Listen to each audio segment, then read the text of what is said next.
Hi, I'm Cameron Donald. I'm one of the current CA3 residents. Hi, I'm Sara Nikravan. I'm one of the Associate Program Directors and also the Director of Point of Care Ultrasound for the department. Hi, I'm Millicent or Millie Olawale, and I'm one of the CA2s. Hi, I'm Vanessa Loland, and I'm also one of the Associate Program Directors here. Hi, I'm Maciej Czarnecki. I'm one of the CA2 residents and a Bonica Scholar here. And just came down from the ORs to help shoot this awesome video, right? Yeah. Thanks so much. Yeah, thanks for doing that. Awesome. Well, thanks so much for everyone for being here. Again, it's good to see all of you guys outside of your scrubs, and Maciej, thanks for coming down. I'm excited about this opportunity for us to just talk about some of the things that we love about our program and just to kind of touch base with you guys on your thoughts about that. You know, I kind of have a question for the group about your experiences here. When you were looking at the program, what was your perception of the way that it was? And has that changed at all now that you're here? And how is it in real life? Is there a difference? Or maybe you could talk a little bit about that. I'm going to preface this by saying that we might have to edit this part, but I'll be honest and say that when I first started looking, UW was lower on my list, and I think it's because, you know, looking at a lot, you guys are familiar with a lot of the Google spreadsheets and a lot of the other things that are out there online that give information about the program, and I'd heard a lot of different things about the program, and I wasn't really sure what to make of it. But what really changed it for me is that on my interview, I remember Robin was there during the breakout sessions, was really personable, telling us about the city itself, and I just really felt like that part was a little bit different from a lot of other interviews where we were kind of just left to our own devices during the time between sessions. And then Dr. Hallman. Dr. Hallman actually, I think, addressed a lot of the comments head on. And so it wasn't like he was trying to hide anything. There was some talk about duty hours, about some of the relationships with the CRNAs, all things that I was worried about. And, you know, he hit them head on and was like, you know, this is what you guys may have heard, you know, and kind of explained, you know, gave a little bit more insight into exactly what was going on. And so I really loved that kind of head-on approach. It made me realize that he had nothing to hide. He was proud of the program, and his passion for the program, I think, really came through, and it was something that I really enjoyed. Have you found those things to be different than what you had seen before? Or? Oh, absolutely. Absolutely. There's some things that, you know, now being a third-year resident, at the start of my third year, there's a lot of context now that I see to some of those things that were said, you know? And I think, in particular, the duty hours conversation is something that, as an intern, when you're working on, you know, the auto service, for example, yeah, there are going to be some times when, you know, you have to stay a little bit later, come in a little bit earlier. But I realized that a lot of those actual violations were not. Once we joined the anesthesia program, so once we came out of our intern year, I felt like a lot of those things no longer applied. And so again, it just kind of provided a lot of context for that. And what do you think about the relationship with the nurse anesthetist? I mean, how is their role in our department? What is their role and how is their relationship? Yeah, I think in my experience over both sites, Harborview and the university hospitals here, my relationship with the CRNAs has been really great. I found that to be collegial in both directions, supportive in both directions in terms of getting out of the ORs. They come to relieve you, they come to give you breaks a lot of times. And also you can exchange that favor when you're an on-call resident and they want to go home to see their families. So I think that's been really great. One of the other aspects that I found to be awesome about working with the CRNAs here is taking over rooms from CRNAs. They generally have a different approach to some of the things and some of the strategies that we do as residents, and that's been hugely educational for me.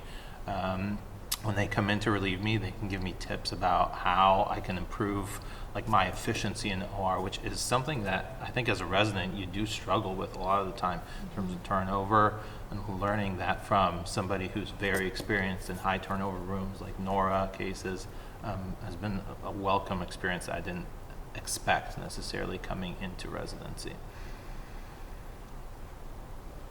And any perceptions you had before or senses you had before and the kind of the way it is now that you're here? Like, what's your sense?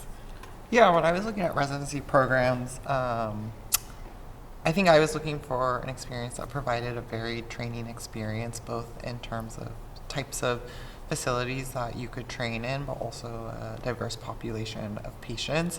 I'm not someone who's from the area. I'm from California, from the Bay Area, and before that lived in New York City. So my perception of diversity was based on those standards.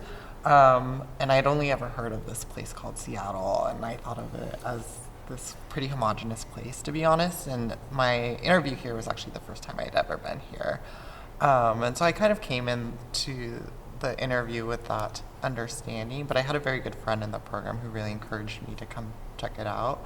And I was really taken aback by, or like put in my place and kind of reevaluating that stereotype. And I've really enjoyed practicing here because I think we serve a really wide swath of states, the WWAMI states, which I didn't appreciate either. But within that comes like a huge diversity of patients, not only from those states, but actually globally. We have a lot of like immigrants and refugees in the area, as well as just folks from wherever. So that's something that's been very valuable to me in my training and just the kind of medicine I want to practice. And then I also came into the program pretty sure that I wanted to continue training after residency and really wanted to not have any doors closed. And I think another strength of the program is we do have opportunities to pursue fellowship or seek mentors from any type of fellowship here in our home institution. And so that's been really helpful, not only to learn from those people, just as you get exposed to different subspecialties within anesthesia, but just to also help guide you on your career moving forward. And with that said, I think there's also a lot of private practices that are always actively hiring within the area. And so if you're someone who's looking for more of that experience, you can easily get that and get great mentorship into how to get into that realm of our profession as well. Only because we send half our residents, or if not more, every year into those particular practice settings. So that's been awesome as well. Yeah, to build off of that a little bit, when I was coming into, residency shopping essentially right before the match, I was looking for a really well-rounded program. My primary concern was like breadth of training, and I thought over the last 2 years, University of Washington has met and exceeded that for me. You referred to like subspecialty training, but the other half of the coin is a lot of people want to go into general anesthesia practice after finishing residency. And what I found here is that I don't think after leaving this program there's going to be any case that I wouldn't be able to do in the private practice world, or as a generalist, really anywhere in academia as well. From the breadth of traumas that we receive through Harborview, through the wide referral center, wide referral area, and the other half of like the medically complex people that we deal with here at UW as a wide referral center. Feel like I've seen a lot of complex cases and very fast turnover cases. So the spectrum has been really nicely met for what I was looking for coming into residency. Yeah. And the other thing I would say is I was looking not only for like a great training experience, but I just wanted to be somewhere where I could be myself and have fun. So I wanted somewhere where there was good food and there's places to go out and hear music and go into the beautiful outdoors. And also important to me is, like, as a person of color, as someone a part of the queer community, I wanted to be somewhere where I felt safe and included. And this is definitely somewhere where I very much felt those things on my interview day, and that has stayed very true throughout my whole experience here. Yeah. Yeah, I mean, I really want to, that resonates a lot with me as a woman in a, sub-surgical specialty. I'm sure, Vanessa, you feel the same way. Yeah. I have never felt like my input wasn't valued, or from my colleagues, from my surgical colleagues. I've never felt overstepped or sidestepped, ever since I've been here. And that it's not like That happens in other places. Yeah, and it's not like it hasn't happened to me in other places, right? Yeah. So it's, it's been really, really refreshing. And I think the other thing, that was really telling to me is that whenever something has happened in the, universe, right, that has been kind of traumatic for equity or for diversity or for people in general, the University of Washington as a whole has come out with these statements that they have just put out. Like when other people were so afraid to take a stand, they came out and said, this is where we stand on this. This is what is right. We are here to support this, group of people, and to say that what's going on here is wrong. In the political climate or, in wherever. So it was really like that takes some guts. Yeah. And I think that's why I love this place so much, because I feel like whether it's that way or whether it's in the care of patients, they tend to do what's right. Yeah, it does make it feel like it's a safe place to be, and that we share values all together. So I do really like that about the University of Washington. Yeah, that really resonated with me. I have a question for y'all about our kind of educational leadership and our administration within education. Like, what do you think about, you had mentioned Robin, for example. Like, who is Robin? And, who is the A-team? Like, what do y'all think about them? A-team stands for amazing, awesome. Yeah. Hearing all of us talk about our different experiences, I think transitioning to University of Washington, Seattle, I think many of us are coming from places far away from here, where the kind of climate and community maybe was a little bit different. And so I think for myself, coming to a place that again was far from home, where I didn't really know anybody, didn't have a lot of resources, I think the A-team was somebody, and Robin in particular initially, was somebody who kind of just provided that anchor for me, and I knew that I could go to and ask questions. There were many times when I assumed that Robin was on the same residency schedule that we were on, because I would message her on Sunday at 8 o'clock and she would respond, and it's something that, we try not to abuse. But in all honesty, though, they have helped just kind of guide us, as interns who are coming in again, just in an unfamiliar situation, provide us with a lot of resources and just made the transition so much better. I have to say that even as faculty, we also go to Robin in the same way and find her so valuable. Right. Yes, and like the entire A-team. the whole it is A-team. just unbelievable, from the point of care ultrasound world of things. None of the stuff that we have done would be possible without all the work that Raimi has put into it. All of the meetings that we have for our residency, like touching base in the 2 times per year where we do our semi. Yeah, and like Jade's work on that and the coordination, and Jamie has joined us recently and has been just really wonderful in getting, all of the getting up to speed and joining in on all of the different initiatives. Amy has been basically instrumental in revamping the curriculum. They're just, as a faculty member, I feel so fortunate to have them. They've really brought us to the 21st century. Oh my gosh. Yeah, they're awesome. For me, when I kind of think about the A-team retrospectively, they were kind of like the glue that brought my professional life together almost. Not just transitioning from medical school to residency, because that was a big move for me. I moved, from the East Coast, from the Southeast up here, and it was a huge move, but they were able to plug me in with existing residents and people who have made a very similar move to help me navigate that process.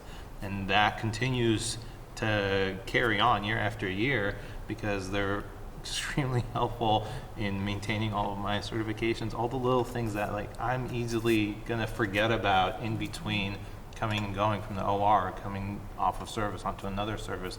They're there as a backstop to answer the questions for me that I don't really have time to research a lot.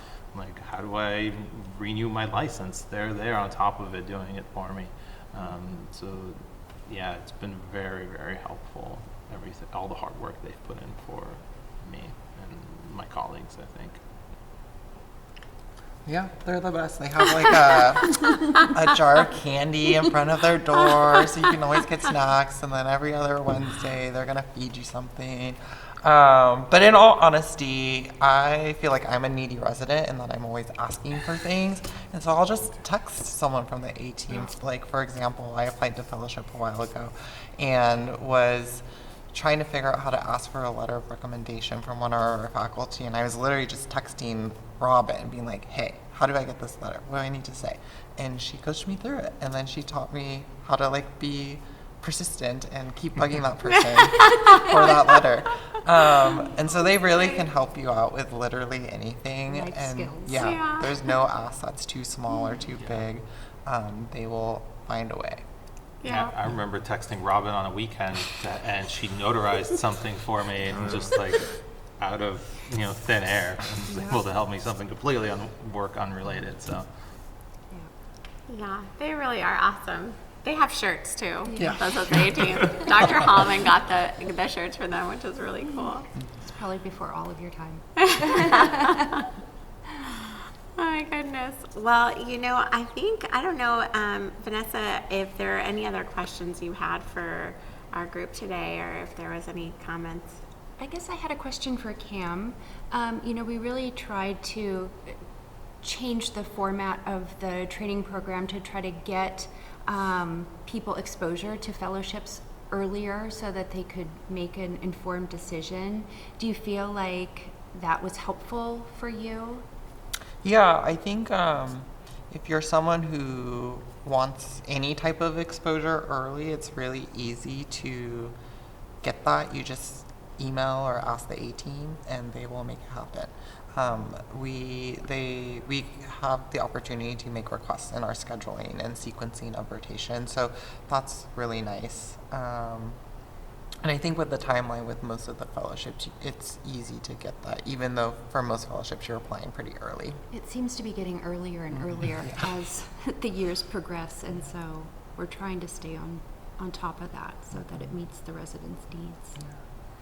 A question I had that's always interesting from my perspective is, from your perspectives as associate program directors, do you think there are certain qualities or personalities that are of potential applicants that are particularly well suited for our program? I would say that residents who have a lot of internal motivation succeed very well here.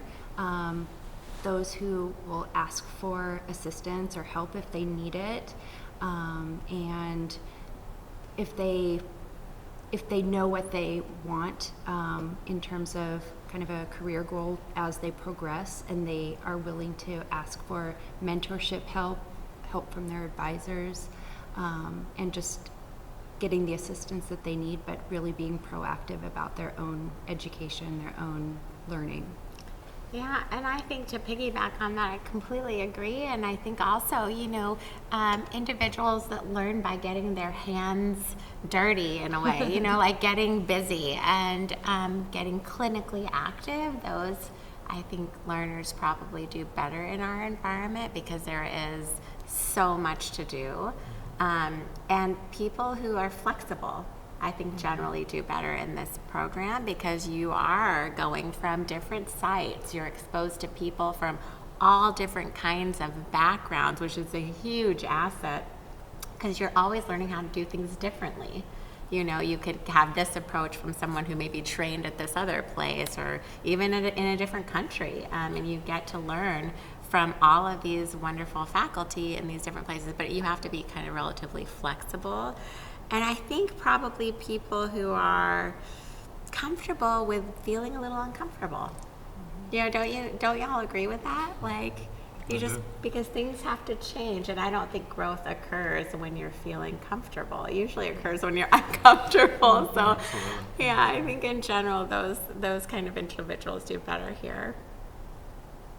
I'm also wondering too, I think along those same lines, what do you all see as, well, the fact that we are one of the biggest programs in the country, I think some people see it as a positive, some people see it as a negative. What are your guys' thoughts on that? The size of our program and what that means for trainees? Yeah, I mean, I think, it is a sense of community that sometimes people feel like with a program that's this big, maybe that they're not able to obtain as much of. And that's, the truth, I think. And part of the reason why these didactic sessions every Wednesday are really important, because we're building that community. Anesthesiology is kind of a lonely specialty, because when you're in the operating room, you're just by yourself, and that's true whether your program is 110 residents or 50. I think that could be seen as a negative by some people. But I also think the beauty of having such a big program is just that you are exposed to all these different people from all these different backgrounds. I mean, we had, earlier, Andrew was here. He's like a classical musician. He went to Juilliard. You know what I mean? Like, I remember there was a time I was in the OR with another one of our residents who had a metal band and was about to go and play Billy, was about to go and play. And so you get exposure to all these different interesting people and you learn from them. And I think that that's really wonderful. But I could see how someone may, want, if they need that closer knit sort of community, that's really small and they learn better in that small setting, maybe this isn't the place for them.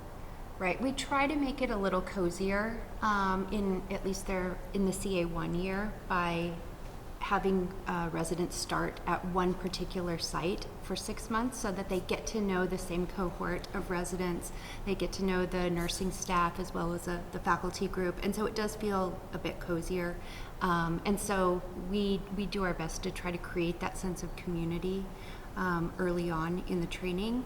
And then they're off spreading their wings during their subspecialty rotations.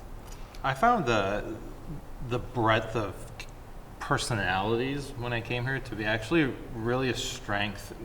Maybe not so much in the variety of people I got to meet, but in that if I found somebody that I didn't vibe with, I knew that there's just another person somewhere that I need to meet who I am going to vibe with. So I thought that was actually kind of a strength. Yeah, you'll find your mentor here because there's a lid for every pot. Absolutely. That's a great way to put it. Yeah. Well, I just wanted to thank you all so much for joining the session today. This was really wonderful. And, it was nice to have an opportunity to just chat about where we are and where we're going. And so, anyway, I hope you all have a great night. And thanks again for joining in. Absolutely. Thanks for having us. Thank you.